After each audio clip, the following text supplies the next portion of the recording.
Welcome students, हम एक practical करेंगे जिसके अंदर हम फायर अलार्म बनाएंगे गेट्स को यूज़ करते हुए।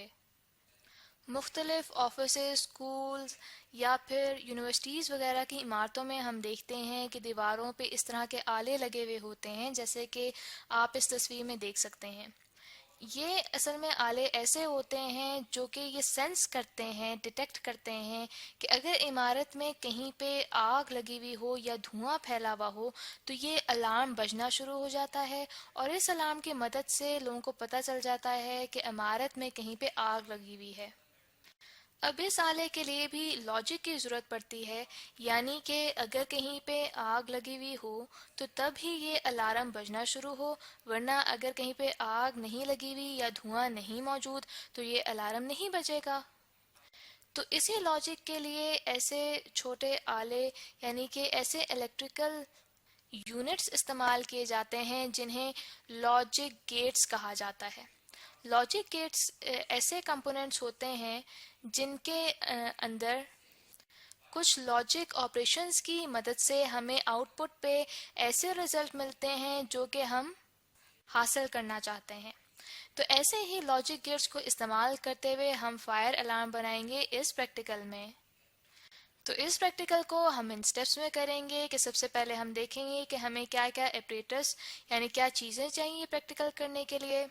फिर हम इस प्रैक्टिकल को करने का तरीका डिस्कस करेंगे, जिसके दौरान जब हम फायर अलार्म बना लेंगे तो हम देखेंगे कि हमारे पास मेजरमेंट्स कैसी आ रही हैं, यानी कि रिजल्ट में हम देखेंगे कि फायर अलार्म कैसा काम कर रहा है, कि वो ठीक बना है या नहीं। तो सबसे पहले हम देखते हैं कि हमें क्या क्या एपरेटर्स चाहिए होगा ये प्रैक्टिकल करने के लिए। हमें एंड गेट और गेट चाहिए होगा। इसके अलावा हमें alarm, smoke sensor, heat sensor, extinguisher चाहिए होगा। इसके अलावा हमें पावर सप्लाई चाहिए होगी। मैं जो ये एपरेटर्स यूज़ कर रही हूँ फायर अलार्म बनाने के लिए, यानी कि alarm, smoke sensor, heat sensor और एक्सटिंग्विशर, इन सबको मिला के सर्किट में जो मुझे पावर सप्लाई चाहिए वो मुझे चाहिए 5 वोल्ट डीसी। जब कमर्शियल बेसिस पे फायर अलार्म्स बनाए जाते हैं तो वहाँ पे ये कंपोनेंट्स मुख्तलिफ पावर्स के हो सकते हैं, तो उनकी पावर को मद्देनज़र रखते हुए फिर उसी हिसाब से पावर सप्लाई इस्तेमाल की जाती है। तो मुझे इस प्रैक्टिकल में पावर सप्लाई 5 वोल्ट डीसी की चाहिए, तो वही मैं इस्तेमाल करूँगी। इस सब ऑपरेटर्स के अलावा हमें कनेक्टिंग वायर्स भी चाहिए होंगी इस प्रैक्टिकल में। तो अब हम अपना प्रैक्टिकल करना स्टार्ट करते हैं।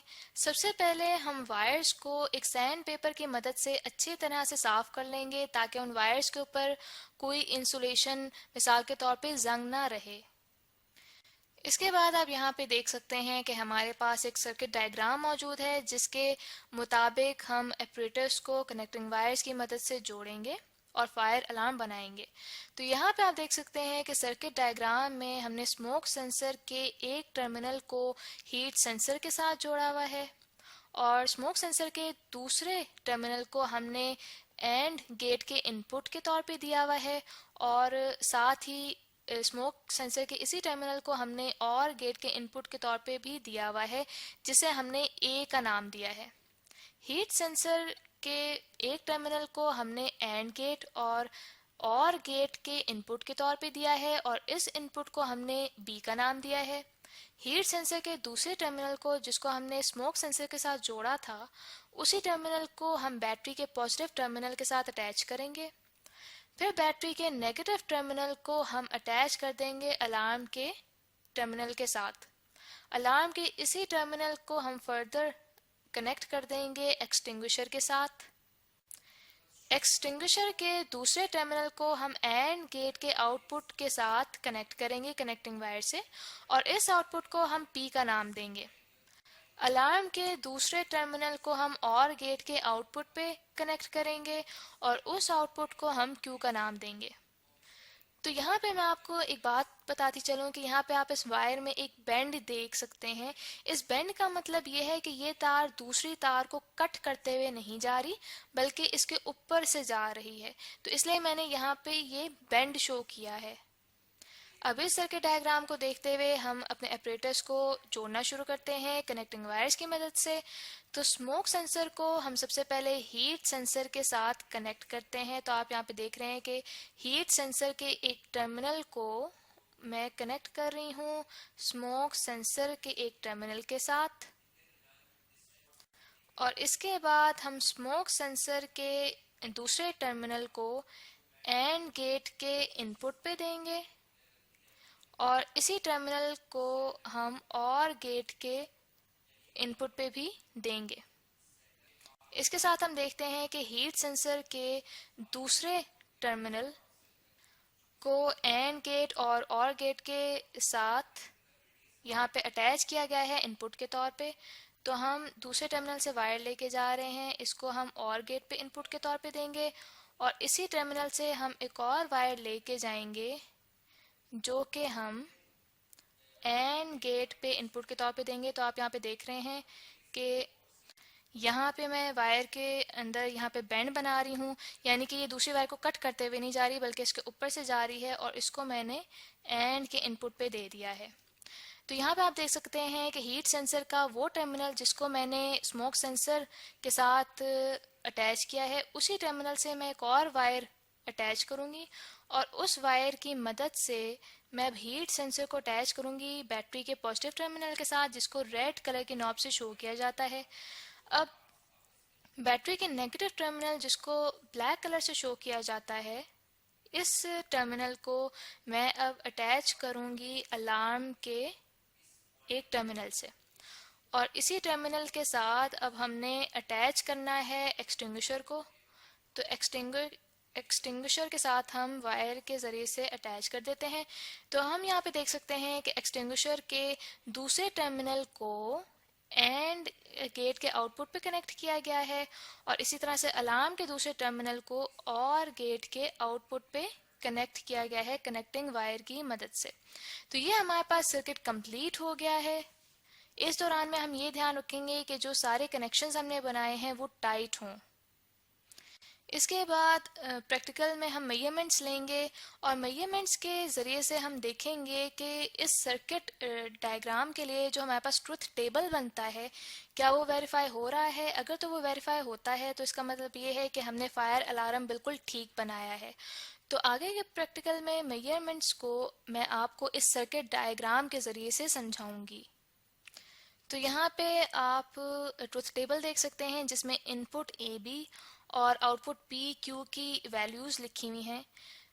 तो इस ट्रुथ टेबल के मुताबिक हम इनपुट ए और इनपुट बी पे अगर 1 1 स्टेट देते हैं, यानी कि अगर स्मोक सेंसर के इर्द गिर्द हम स्मोक शो करें तो उसकी वजह से स्मोक सेंसर ऑन स्टेट देगा यानी कि 1 स्टेट देगा, और हीट सेंसर के इर्द गिर्द अगर हम हरारत शो करें तो हीट सेंसर हीट महसूस करेगा और फिर 1 स्टेट देगा।